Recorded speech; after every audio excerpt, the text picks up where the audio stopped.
Welcome to the XY Advisor Podcast, a global community of financial advisors sharing and learning with one another to drive the positive evolution of financial advice. To get involved, go to xyadvisor.com or simply download the XY Advisor app.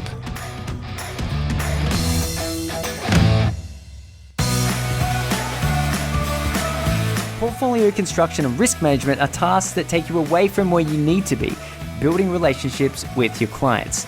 Aberdeen Standard Investments can support you by creating bespoke investment solutions. Outsourcing portfolio and risk management creates efficiencies, enabling you to focus on fulfilling the ambitions of both your clients and your business. This podcast has been prepared with care based on sources believed to be reliable, and all opinions expressed are honestly held at the applicable date. However, it is general information only, and we accept no liability for any errors or omissions. It's been prepared without taking into account the particular objectives, financial situation, or needs of any investor. Investing involves risk, including the risk of losing capital. It's important that before acting, investors should consider their own circumstances, objectives, and financial situation, the information's appropriateness to them, and consult financial and tax advisors. Investors should consider the PDS available at aberdeenstandard.com before making an investment decision. Products issued by Aberdeen Standard Investments Australia Limited, ABN 5900212334, AFSL number 204263.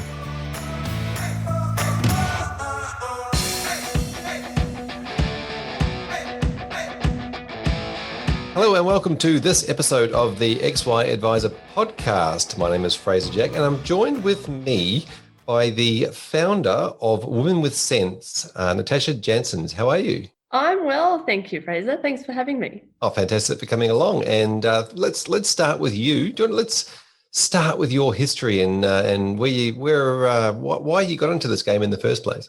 Yes, my story, it's been a bit of an evolution. So what you may not tell based on my accent is I'm not a true blue-brawn Aussie.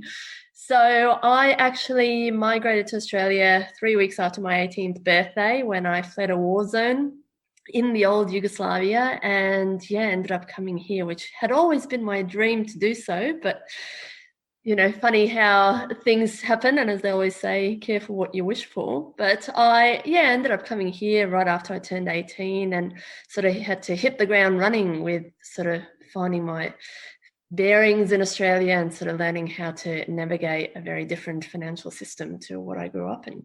Wow. And so tell us about that. Was that you by yourself or with your family?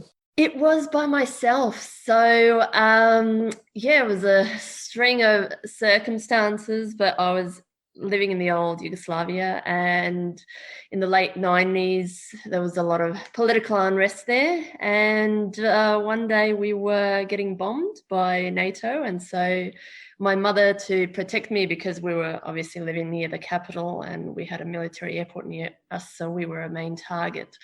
So she put me on a bus to sort of leave Belgrade as a way of sort of keeping me safe. And from there, I ended up sort of always being one day ahead of the bombs and eventually found myself going further north until I crossed the border into Hungary, and a few days later found myself locked out because the place had been shut down. We're talking these days a lot about lockdowns and things like that, but for us back then it was for political reasons. And I found myself sort of stuck in Hungary, not knowing anyone in Hungary, having limited money on me, and not really knowing sort of what to do next. So as luck would have it, my dad had a couple of years prior to that been working in Canberra. So that was the last place really that I knew. So I focused my efforts on figuring out how I could get here. And after a little while, made my way onto a plane, and here I am. Well, there you are, still in Canberra. Wow, that's an incredible story and one of absolute, uncertainty, which is kind of what financial advisors are going through now. There's this whole, I'm not saying it's directly comparable, but there was a heck of a lot of uncertainty around where you're going to land and what the outcome's going to be. Absolutely. And look, every experience, it's all relative, but it certainly showed me how much we can achieve when we have no other choice. I had always dreamed of coming to Australia, but on paper, it's not something that ever looked like was going to be a possibility for me.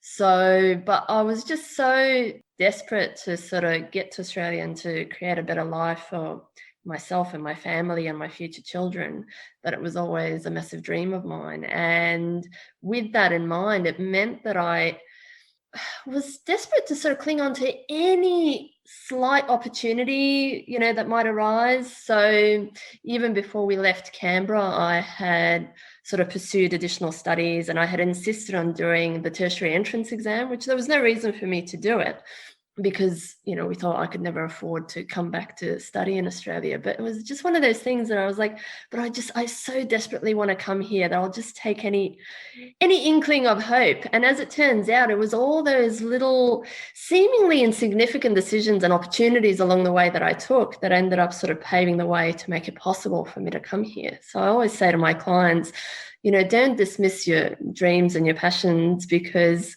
if you have that front of mind, then you'll start to see opportunities come towards you that you otherwise would have dismissed. It's the same way that I'm sure any one of us, when we bought a car, I always give the example, I bought a Golf a couple of years ago. Until that point, I never realized how many white Golfs are on the streets. It's just, I filtered that stuff out. But now, because I was focused on it, that's all I could see. And to me, really, it was the same thing with opportunities for coming to Australia and opportunities for starting a business as well. Yeah, I love the old reticular activation system, which notices things and just deletes and gets rid of stuff that you don't need. So this is an amazing period of your life. Obviously, you didn't have a choice in a way, but you had to completely start fresh. You had to, you had to really push yourself out there to go and create new networks and start again. Tell us about that. Yeah, so when I came here, funnily enough, I started off with studying software development, because at the time, I was just like, I'm just going to do whatever it takes to come here. And software developers were high in demand. And I went, yep, go for it. Let's go and do it. So, it was everything about the journey of where I am today. It was just such a gradual evolution. And yet now when I look back on it, it all served a purpose and everything happened for a reason. It's amazing how the pieces of the puzzle fit together. So I fell very much into an accounting career because, again, that was very much, it was a combination of things that I was good at, but also driven by immigration requirements and those sorts of things. But now when I look back on it, coming from a country that was in such political and economic turmoil, we had so many unpredictable events happen that it sort of developed in me that determination to understand the banking system more. Because what I found was that we sort of had, the people who were closely related to banking, who, were creating wealth, they were sort of going well. And then there was the, general public that was really not seeming to have as many options or not much say in sort of what was going on. So I learned from a young age to sort of have a curiosity around money and to sort of want to understand how this financial system works. So one of my earliest money memories is in the early 90s in Yugoslavia. We had at the time hyperinflation. I mean, now these days in Australia, we're talking about low inflation or, risks of deflation. We had, very much the opposite thing happening, in that no sooner did you earn your salary than it completely lost value. So it was interesting to see how people were navigating that environment and how they were surviving. But it also taught me that in times of stress, then people will become desperate to do anything to make their money grow or to survive. And that led them to places of being vulnerable to sort of being exploited and taken advantage of. And a case in point in that was that a private bank had opened up in Yugoslavia that seemed to be the answer to everyone's sort of prayers, in that they were offering like these massive sort of interest rates on your saving account. We're talking like several 100%, right? And people were so desperate to put their money in that the lines were so long, you had to camp overnight just to get in to deposit your money into this bank. And what happened not long after that was that it turned out that it was a Ponzi scheme. So those who got in early and got out early, they made a tidy profit, but everyone else ended up losing their money and in some cases losing their life savings. So for me, that was a massive life lesson, already there about diversification and not just blindly following what everyone else is doing and all those sorts of things. But it sort of started to sort of foster that sort of curiosity about wanting to be closer to the banking system and understand how everything works. So now when I look at it, it's no surprise that even though I started with accounting, I eventually landed in the areas of financial planning because, everything was sort of primed and positioned to sort of lead me to get to where I am today. Yeah, it's no surprise to me either, knowing your story and then knowing what you're doing now and understanding that how focused you are on helping people in a vulnerable situation. Absolutely. And this is sort of why I've taken a very different approach to, for example, someone like Scott Pape, Barefoot Investor that we know has made a massive impact on people in Australia and getting people to take notice of their money. But I've always felt, again, that it's really important for all of us, as advisors, but also with our clients to encourage that critical thinking and to make sure that they understand how everything works and the reasons behind, even if we're making a recommendation, what are the reasons behind that? So that they're not just blindly following, on a path that someone else has laid out for them, because, there can be a lot of risk and danger even to doing that as well. Yeah, I like the way you said, you mentioned the critical thinking aspect of it, and is that the basis, I guess, for everything sort of that you do and teach at the moment? It absolutely is. So, and a lot of it, even quite often, I'll find clients coming to me sort of wanting to know, what should I do with my money? What should I be doing at the age and stage where I am? So it's been a combination of not just teaching them how to sort of think critically and how to sort of piece that puzzle together, but also to give them that space and permission for them to figure out what is it that's really important to them, what is it that they want to do, rather than what they should be doing. And and we see a lot of that in Australia. We're talking about the tall poppy syndrome, everyone sort of being successful but also wanting to sort of fit in with everyone else as well. So I spend a lot of time sort of trying to get people to figure out what it is, their own journey or in their own path, and then we can sort of piece the puzzle together as to how we go and get there. So I always say, if you make sure when you get financial advice that you're clear that you're asking the right question, because otherwise you'll get the right answer but to the wrong question. I love the right questions conversation. That's the definition of coaching to me. It's going from what should I do to what should we do to what can we do to what do you want to do, and allowing the client to be able to get the information and make some informed and quality decisions based on just using really clever questions.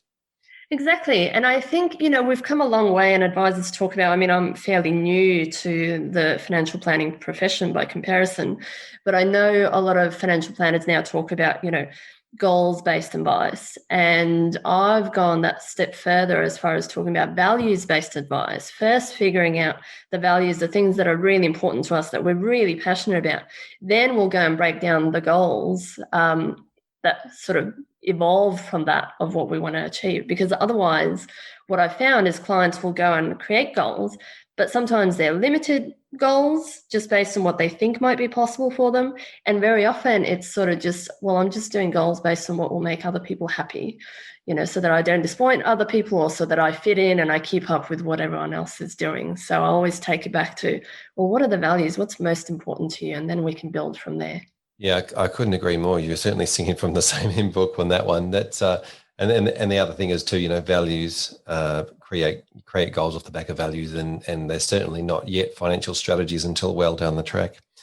But let's have a chat about what you're doing now. You've got a few different aspects to your business. Do you want to sort of start by just telling us about your business, where it's located, and how you work nationally? Yeah, so my business is based in Canberra, although these days I say it's just it's based online. It's where everyone is. But I started off a company called Sova Financial, Sova being actually a Serbian word, which means owls. So when I started off, I wanted to help people, and especially young people, sort of to own their home and to be more proactive with the way that they manage their money. So Sova was focused on that sort of bird's eye view and the owl's wisdom and all of that.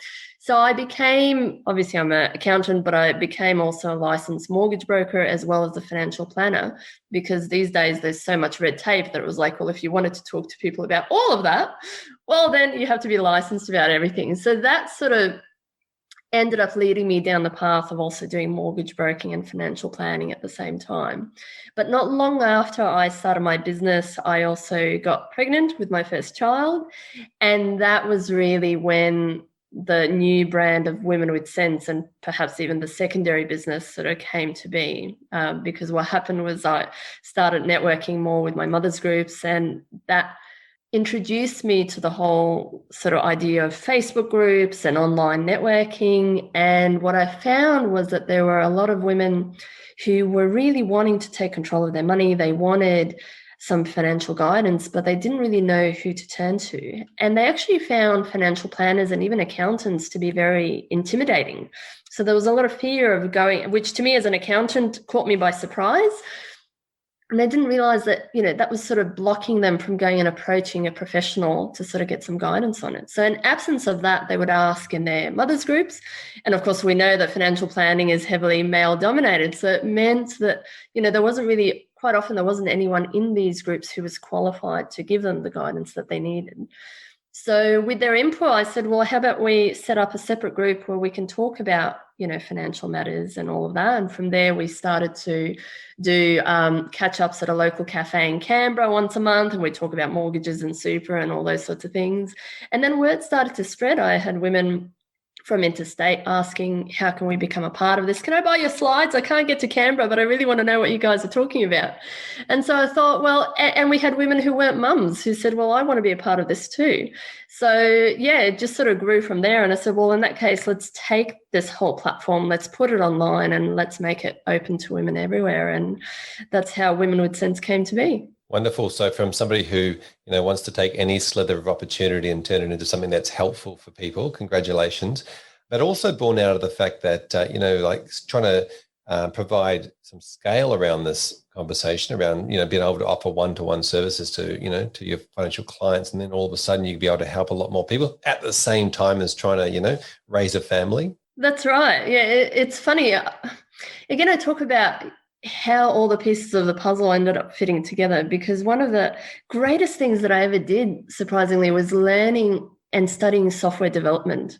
I found that really helped me to get better at breaking down a problem, to really get to the core of what it is and how do I sort of fix it and how do I get from A to B. But also that introduced me to the whole idea of business efficiency and business analytics and all of that. So how can we be more efficient and how can we support more people? And in these days, how do we use tech to do all of that? So it all sort of culminated together to sort of help me create Women with Sense, and then to start learning. I mean, I then fell down the rabbit hole of trying to learn about funnels and webinars and Facebook ads and how do you do all of this so that you can actually start to make it work and make it profitable and make it efficient at the same time. Yeah, there is some fantastic technology out there that can help people. And, you don't have to be a software developer to do it, but it's certainly good to understand these things. Do you want to tell us about Women with Sense as a community?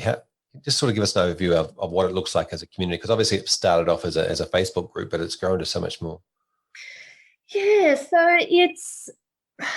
How would I explain it? I mean, it really is a very supportive, and it's an online and virtual community. So obviously there is the Facebook group, but I've also been very passionate about doing, well, when we were able to sort of live and face-to-face events and webinars and those sorts of things, purely from the point of view of doing anything that I can to just get rid of the excuse of saying I don't have the time and I don't have the money to look after my money, to go, how do we go and do it? So that fed into my love of travel as well. So I was able to start doing workshops in Canberra and then, go to Sydney and go to Melbourne. And hopefully, once COVID and lockdown is over, we can sort of start to expand it even further. But what I do love about it is that it's very supportive. I know in a lot of groups, there can be a lot of judgment, there can be a lot of bullying and that sort of thing. And I haven't really seen that, with this community. Everyone is really helpful and supportive to each other and respectful from that point of view, which is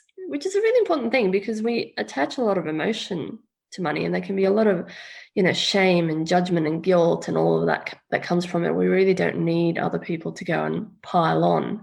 But the beauty of the internet being what it is that it also enables people who wouldn't normally reach out to support to go and do it, because they have the option of anonymity.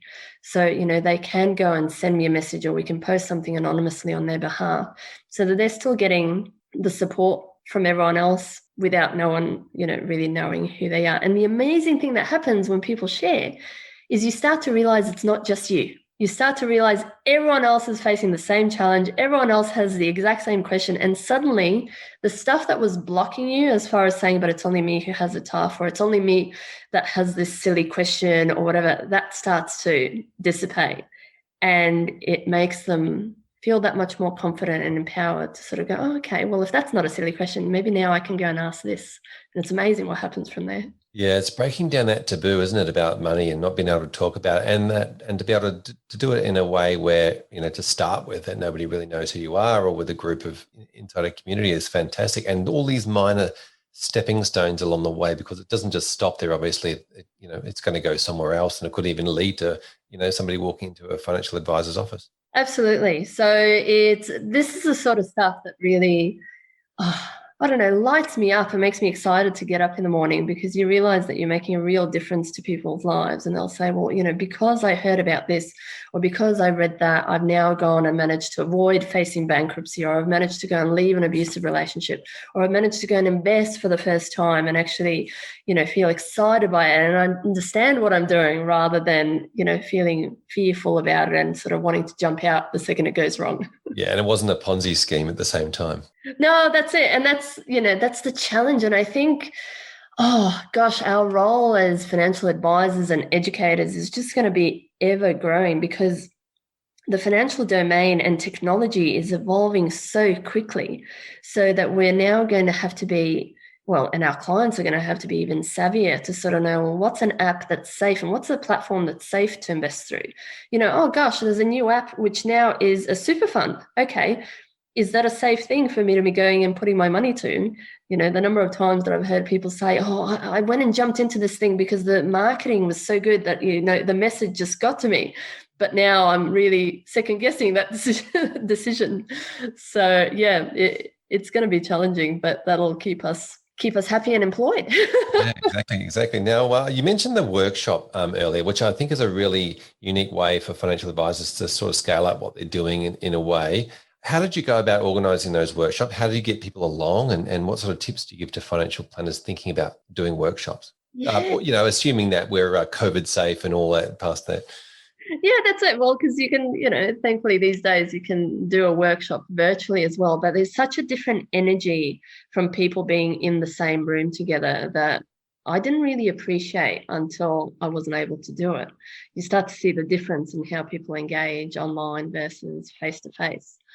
But look, I had never really done workshops before. It was one of those things that, we did very small ones when we were at St. Starter, where there'd be like 10 or 15 people. And then I ran events where we had like over 100 people going to it. So each of those was a real sort of learning experience as to, okay, what's the dynamic? How does the presentation flow? What questions work well? And how do you engage best with people to sort of find the right size for it? But I did find that it was a challenge to get people along to it. And this is one of those things where people want it. And everything that I've built, it's always been with everyone's feedback to say, well, is this something that you're after? And they'd go, yes, absolutely. But it was the same thing with the online courses as well as with the workshop, as to how hard it is to get people to, as much as they go, yes, and I love it, and yes, I'm there for it. And you go, okay, well, we're selling tickets and it's in 2 weeks. And they go, yeah, I don't know if I can make that. And to me, that was the biggest surprise, that I thought, okay, they really want this, and I've done it in so many different ways. But it's really hard these days to get people to commit to something and to show up. When we all know it, how many webinars have we signed up to that, we're keen for it, we have every intention to come to it, but, a work meeting or something else got in the way. So to me, that was the biggest surprise and the biggest learning. So I think if you're going to start out with doing a workshop, it's always worthwhile to sort of start small and test it out, because a lot of the structure of the workshop, you're not really going to be able to gauge until you're in there with the clients and seeing how people respond to the activities and how they interact with it. I think it's also great to have people that you can partner up with so that you can support each other and sort of leverage off each other's networks, just to make it easier to sort of spread the word and get people along to it.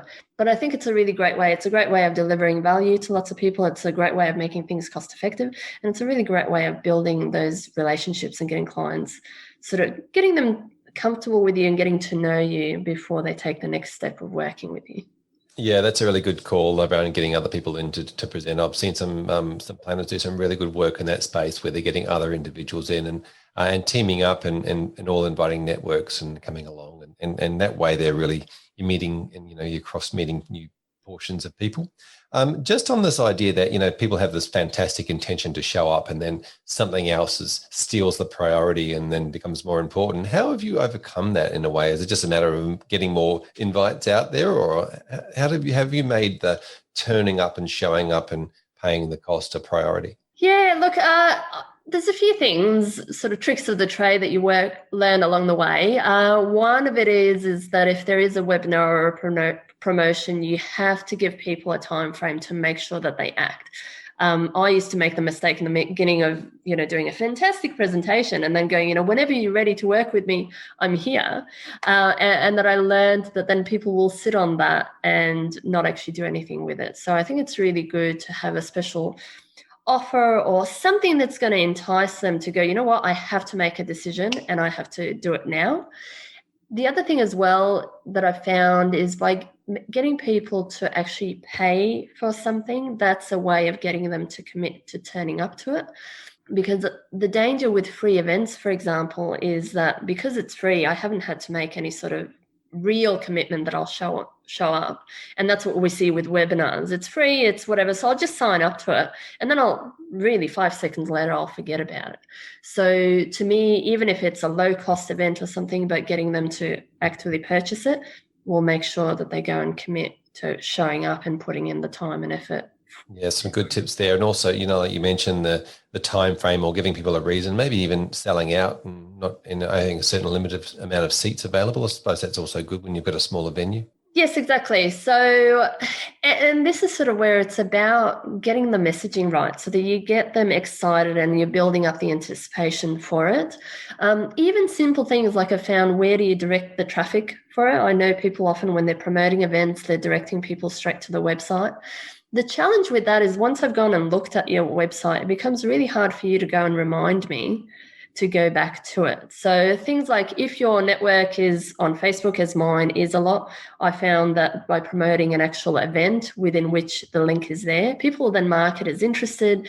They'll have it there as a placeholder, and there's opportunity there for me to continue marketing to them and getting their interest, getting them to share as they start seeing more people interested in it. That's now going to drive that fear of missing out. And it's the social proof. Oh, well, others think this is a worthwhile thing, so I might go along to that. So they were all, little things that I just had to learn through trial and error and seeing sort of what took and what didn't.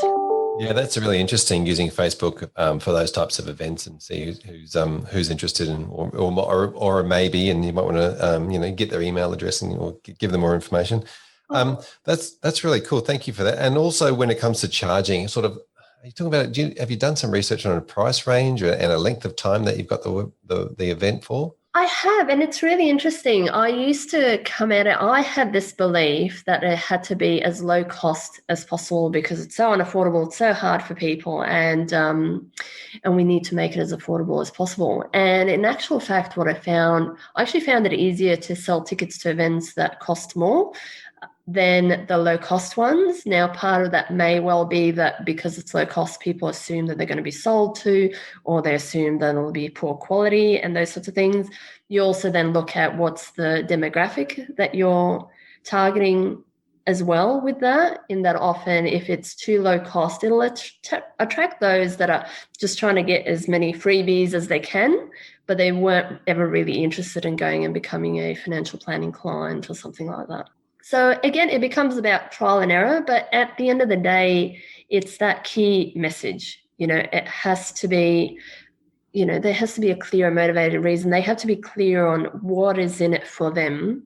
What am I going to get out of going this? Like, it's great that the speakers are experienced. I expect no less that the speakers will be experienced, but I need to understand, how's my life going to change because I've gone and spent this hour or this day with you. And this is where I really love social media from that point of view, because tools like Facebook make it very easy for you to test your marketing message and start to see in like real time what is resonating with people and what isn't. So you can go and take a campaign, you can test an image, and quite often what I'll do is I'll have the same script, but I'll just change the first line.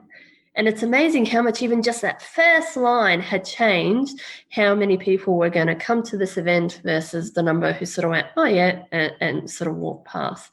So, even if, regardless of where you're marketing it, I think it's useful to utilize social media in that way as far as just market testing and sort of getting that instant feedback before you go and build the workshop or start really marketing that event. Yeah, fantastic tips. And I do like the idea of pricing for value to show that there is going to be value in the workshop, not just pricing for to try and get bums on seats. Thank you. Now let's talk about that. So you run the workshop, and obviously the workshop that you've run is the money power workshops. What's the Wonder Woman? What do you call it? The Wonder Woman Money Power Workshop. Money Power. That's right. Yes. Now, off the back of the book that you've written, do you want to give us a quick chat about that? Yeah, so, oh gosh, I can't believe it's already been 2 years. My goodness. So 2 years ago, I self-published and released a book called Wonder Woman's Guide to Money, which was really aimed at, the modern busy day Wonder Woman, the women that are juggling so many things that we say, I don't know how she does it. She's a Wonder Woman. And the challenge for those Wonder Women is that it's hard to find time to deal with financial matters because it's like there's so many demands on their time. Something has to give, and the easiest thing to give is something that's not immediately pressing, things like our super. Well, I can, that's a fair way away, I can just go and do that another time. So I thought, what's another way that I can get these women engaged and get their attention and get them to learn about money in a very easy and time efficient manner? So the book became it, and then off the back of that, what it really did was free me up to talk more about in the workshops about the psychology of money and how we make financial decisions, because as you well know, financial IQ and financial EQ, they go hand in hand.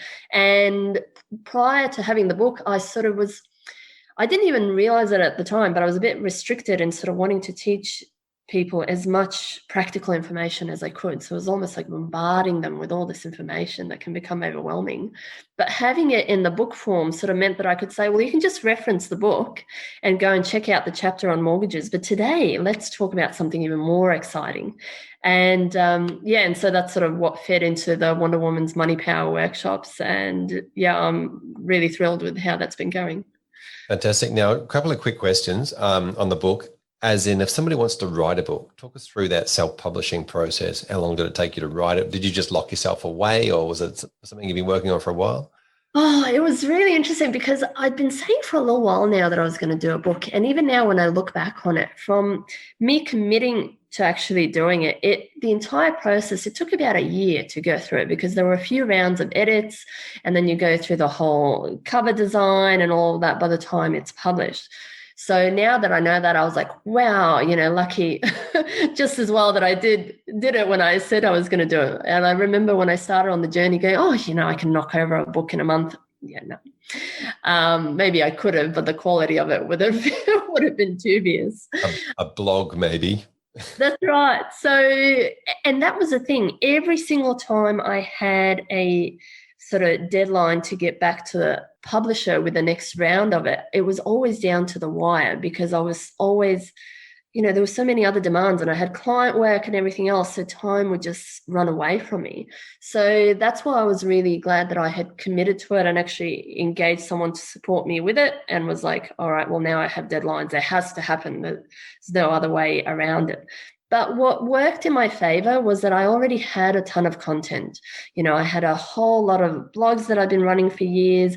I had online courses that had been transcribed. So all of the information was there, which meant that I was able to sort of get someone to start to just cut it all together. And then just with each round of edits, it just became more and more refined. And then finally it became a finished book. So I'd say if you're thinking of doing it, absolutely just be prepared for the time involved and also be clear about why you're doing it. So for me, it was about getting the information out to the clients, but also because I wanted to take the next step of starting to do corporate workshops and corporate speaking and those sorts of things. So the book was a tool to help me in that process. If you're doing it because you want to become a Scott Pape bestseller, just again, that's fine to have that goal, but then recognize that Scott Pape had, I don't know how many people know it, he had previously released a book, I think 10 or 15 years ago. So, but he didn't have a list, he didn't have the audience. So he learned from that and then spent years building up the list so that when he next time released it, it went gangbusters. So, as we say to our clients, be clear on what it is and why you're doing it, and then you can line up the ducks from that. I see too many people wanting to publish because, we might think that it's a way then either of quickly raising our profile or making money from the book sales. But really these days, there's not really any money to be made unless you are a Scott Pape style sort of bookseller, then you'll be raking in the millions. But otherwise, there's lots of other reasons to publish the books, but it's not necessarily as profitable a venture as someone might think. Yes, I think I've heard that before a few times. You're not doing it to sell lots of copies. Now, you mentioned that you had a couple of online courses before the book, and you had all the transcriptions done from those. Tell us about those online courses. Yeah, so the first course, which very much fed into the book itself, is called Making Sense of Money. So it was a 12-week online program, which really is financial planning 101. So getting people to go from the stages of goal setting to then managing their cash flow, and then prompting them to go and look at all the other areas of their finances, like reviewing their life insurances, their estate plan, their superannuation, and putting a plan for investing. The other course that I did, which was a low-cost sort of course, we used to call it as a tripwire, was Sense and Sensibility, which was just a 2-week money mindset and budgeting course. So really aimed at those people who are struggling with their cash flow and the budget, just talking them each day through one simple thing that they can do just to help shift their spending habits. So it might be something like going and reviewing and journaling, just keeping a journal of where they're spending their money day to day so that they can understand what habits they have. We might not even realize how much we are creatures of habits until we sort of put pen to paper and have a look and go, oh, wow, okay, so I do spend this amount every morning, going and having a coffee and then meeting friends for lunch and so on. Yeah, wonderful. Now, you've obviously done some pretty intense online marketing stuff, because just the use of the word tripwire tells me that you've done some fairly intense stuff. So for those that don't know what the tripwire is, obviously it's just a product for, not necessarily for profit, but to try and get hold of somebody. Like, it's a small, very low cost, easy decision, the very first product to purchase before you sell them the next course. That's right. So it was that whole idea that, how are you going to build a list? So you start off with, having something valuable that's free that you can offer to people in exchange for their email address.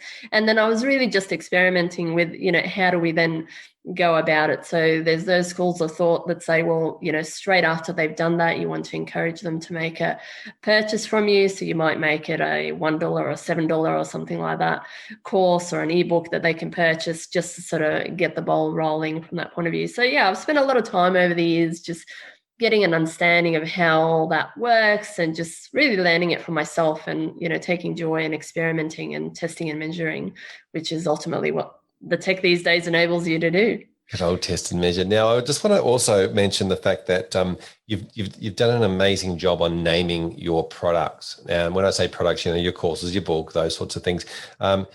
You haven't once mentioned, a financial strategy or, a type of product. We're not talking about superannuation, and we're not talking about investments. We're talking about some really smart, sense and sensibility, making sense with money, real consumer focused, or, the whole user experience scenario, things that the consumer, the end user, is actually, thinking in their own head.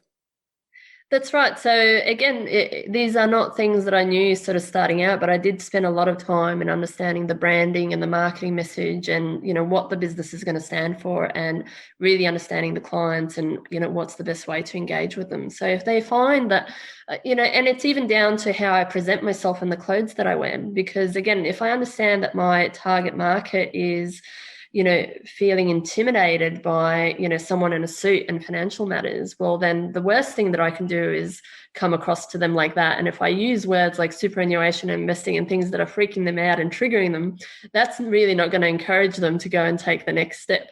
So yeah, I spent a lot of time learning how to effectively communicate and even have that translate into the way that I write the blogs and articles these days as well. It's not the way I would have written it once upon a time, but I've learned how to speak in a way that will actually resonate with my clients rather than it resonating with me and my colleagues. Yeah, exactly right. Now, you mentioned blogs and articles, and obviously you produce a lot of blogs and articles. How long have you been doing that for, and how often do you publish? Oh, goodness me. So I've been doing it since the very beginning. So since Women with Sense launched in 2016, I've just been a content machine. These days, I do a lot of podcast interviews and media interviews and those sorts of things as well. And all of that has really helped with the business's online presence and Google rankings. So these are things that started to happen before I even understood what SEO was. I just thought, what is a way that I can start to reach more people and get more of a message in the community? So I focused on, responding and utilizing websites like Source Bottle, where, journalists will often go and call out for media comments. So I was very actively engaged on that. And now it's at the point where people know me. So now when they're asked to write an article, they'll think about me and give me a call and say, oh, I'm working on this. Would you mind to contribute? So doing all of that has really helped a lot with the online presence. I know a lot of people are focused on, they'd love to be on radio or on TV. And I've done all those things. But what I found is that those sorts of interviews are great for the ego. They're not really good for growing your business because again, someone hears about you on the TV, whether or not they go and Google you is a different thing. But having blogs and constant articles that are going to be shared in places where your name and your business name is quoted, that really makes a big difference when someone goes to Google for the particular area of advice or topic that they're after, to increase the odds of your name popping up and being found. Yeah, this is a really interesting one, the value of the link, right? Because obviously you read a blog, it's very easy. There's a highlighted piece there. It says, here's Natasha, and you can click on that and you move through. But you're absolutely right. If I'm driving in the car and I hear it on the radio or even on a podcast, it's very difficult to then stop and, remember what it was I was supposed to be Googling. No, that's right. So it's one of those things that we go and spend so much time doing. I remember when I first started in business, going and putting out an ad in the paper, and we just sort of assume, oh, well, someone will see it, and the first thing they'll do is they'll take action. But that is not what happens. And when I think about myself, how many things do I hear about and I'm marketed to? I don't always, drop what I'm doing to go and do it. I have to have been prompted a few times. So that's sort of where that brand awareness and making sure that, you are writing articles, you've been quoted by different people are sharing that information. If it pops up then enough times, then when they reach the point where they are ready to take action, they'll remember and they'll come to you. Yeah. So I always come back. You keep coming back to this critical thinking idea, right? Is it, are you doing this, TV slot for the ego, or are you doing it for a connection and somebody to actually be able to click back and start a conversation with you? Really interesting. Well, and they're all lessons that come from experience. I just used to assume, oh, well, if you're on TV, how many more people see you? That's got to be the ticket. And then you do it and you realize, oh, gosh, I didn't even get a single phone call. Oh, okay. And then you talk to other people and you find, oh, okay, they had the exact same thing happen. So, the only way really that you'll learn any of this is through, trial and error. So again, don't put yourself down if you've gone and tried something. I know, again, on social media, people go, oh, but I don't have much of a media following, or I did a Facebook post and no one clicked or engaged on it. That's okay. A lot of what we have to understand is that you do a Facebook post, if you only have 100 people following, probably only one person saw that. And once you learn the stats and you realize, well, only 3% of people who see something will actually take action, well, then it's not about you. It's not your fault that you did a Facebook post and no one engaged with it. It's just the numbers didn't stack up. Yep. That's a really good one to remember, the 3%.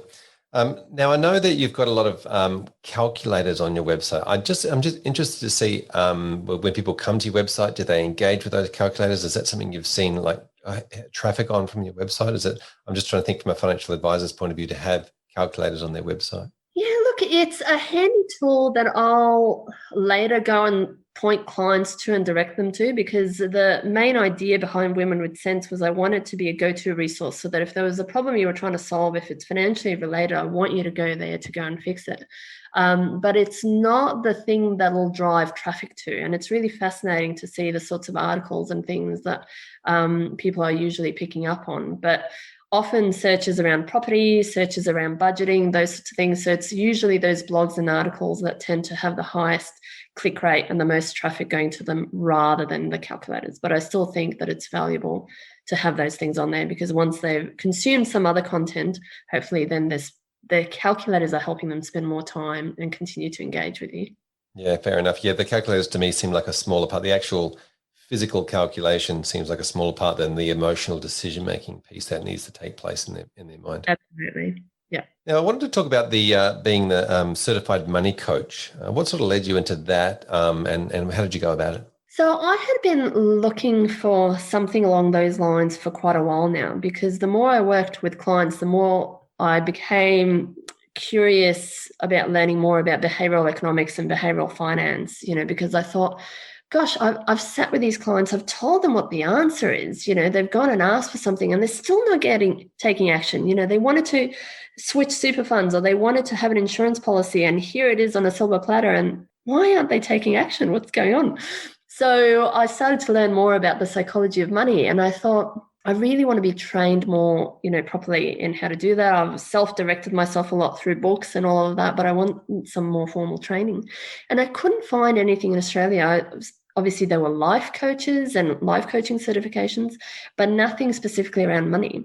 And then it was actually my colleague Lee Shadell who reached out to me and said she'd been doing work with the Money Coaching Institute in the USA, and that the founder of it was coming to Australia to do some training. And I thought, absolutely, sign me up. Like, I'm all there for it.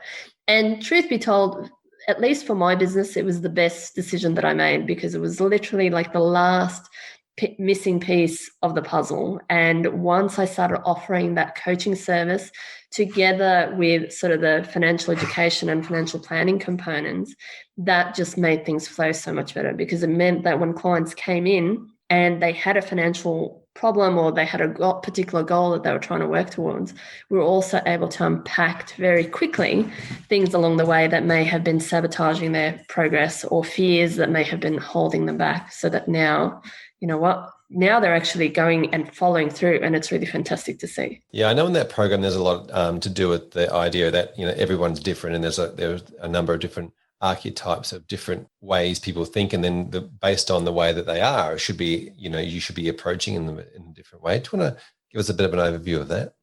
That's right. So the program is based on, first of all, helping people to understand how our habits are formed around money, which really for all of us is formed through childhood and the experience that we observed around us. So if as a kid we saw mum and dad arguing over money, or feeling stressed about money, or hiding from the debt collectors, that's going to have a massive impact on us as children, which will then go and take on through to adulthood. So the program starts with getting people to understand their own money history and helping them to start to pull out and identify those patterns of behavior and patterns of beliefs that are starting to emerge. And then we help them to group those emotions. As you rightly say, we talk about it in terms of archetypes. And what that does is helps the clients to group those patterns of behavior in an easy way to understand, but it also makes it a lot easier for us to sort of distance ourselves from it, because if we identify ourselves as being, at a particular archetype, it then becomes very easy for us to judge ourselves. We get defensive and we sort of want to push it away. But when you start to recognize that, and talk about it in terms of, well, it's an archetype, it's not you, it's just a pattern of behavior, it makes it a lot easier for people to understand and a lot easier for them to address. So the main premise around money coaching is that if you want to be financially successful and progressive, you want to bring out the traits of what we call the money magician, which is the part of us that not only are we hard workers, and in money coaching we talk about it as a warrior. The warrior is that hard-working archetype. But the problem when you're a warrior is that it can be hard to stop. You can become a workaholic, sort of not knowing when to let go. But the magician is equally sort of dreamer and warrior, we talk about dreamers as being those artistics, the creators among us. But finding that balance where not only do I have a clear vision for what I want to achieve and I'm willing to work to go and get it, but I have a sense of belief and comfort that I'll actually be able to go and do it. And that's a hard thing to sort of get clients to get to that point, because they may be hardworking or they may have a goal, but then it's either they'll fall into a victim sort of pattern where they'll say, yeah, but, and there's always going to be another problem. Or we've all come across what we call the innocent archetype, which are the people that just struggle to make any sort of decision. And in the end, they'll get too overwhelmed and they'll bury their head in the sand. We talk about it. We also have the tyrant archetype, which are the people who are very much about that status and the control that money gives them. And then we also have the fool archetype, which are those who make very impulsive decisions. And the fool might be, they might have a tendency towards retail therapy or something like that, but it could also be gambling. It could be being impulsive with starting up a business, the business failing, and then them diving right into the next thing. Now, the power with you as a financial advisor, understanding these characteristics and patterns of behavior that clients sort of can fall into, if you can go and recognize that, you can adjust the way that you talk to them about money, and you can adjust the strategy there to better enable them to actually follow through and achieve their goals. So if you understand that someone, for example, grew up in a home where they had parents who had an alcohol or a gambling addiction, and now they're fearful of ever losing money, if you have an appreciation for that, you can better help them to structure their finances in such a way so that that fear and anxiety isn't such a trigger for them. By the same token, if you know that there's a client that really struggles with making financial decisions, you approaching them and giving them 5 different things that they have to go and do right now, look at your super and the insurance and all of that, you will overwhelm them, and then they won't do anything all over again. So it's a really powerful tool. As a starting point, I would suggest looking up Deborah Price and the Money Coaching Institute. She has a couple of great books that are also aimed at individuals as well as couples, just to help you understand more about the psychology of money and how that is sort of represented in the way that we manage our finances day to day. Yeah, some very, very valuable insights there in the last few sentences. And I think planners will be able to turn around and look at this and listen to that and say, oh, you recognize all of those things in different clients from time to time. And it could just be that, sometimes they're the fool and other times they're the magician. But thank you so much for sharing that. Now, what have you got planned for the future? Like obviously the last, you've done so much over the last couple of years, but what, from now, sort of looking forward, 2021, what are your thoughts and plans on the future? Yeah, so I'm one of those people, I struggle to sit still. I like to be busy.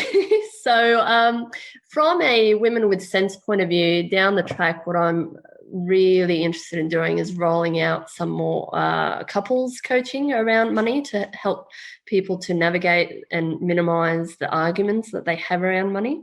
But I'm also working on a very exciting project at the moment, which is a sort of a Women with Sense spin-off, you may like to call it, which is called Advice with Sense. So it's all about looking at how do we bridge the gap at the moment that's there, not just from an affordability of advice point of view, but I feel like there's a gap at the moment between consumers and advisors.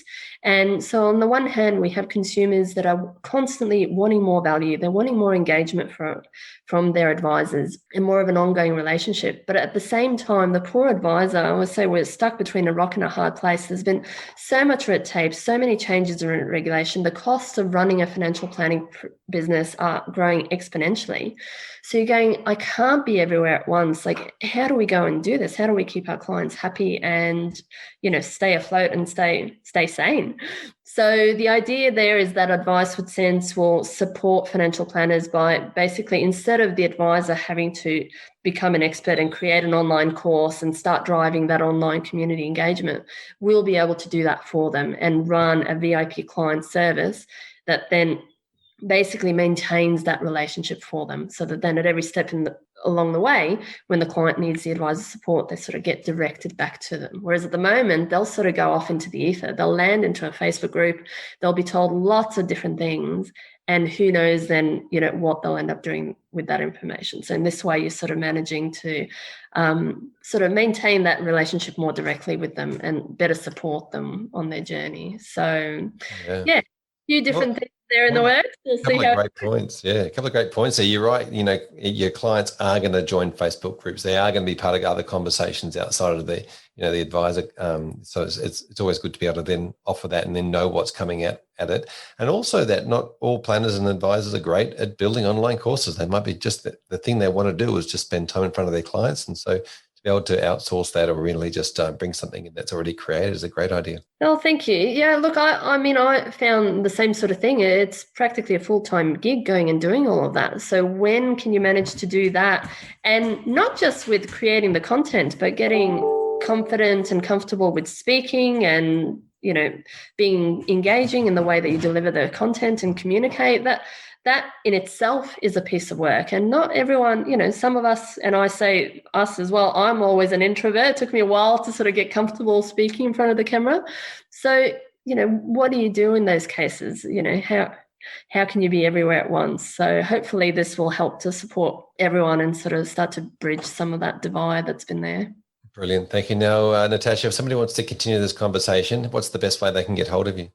Check out my website, womenwithsense.com.au. On there's a contact us button and you can drop me a line, or if you like, tash@womenwithsense.com.au, and you can send me an email directly. Fantastic. And if you listen to this podcast and you wanted to join a conversation or be part of it, then jump over to the XY Advisor app and start a comment or a conversation, and we'd be more than happy to jump in there and comment and be part of it. So Natasha, thank you so much for giving up your time and sharing with us today your story. Your incredible story, by the way. Really appreciate it. No, my absolute pleasure. I really enjoyed it. Thank you.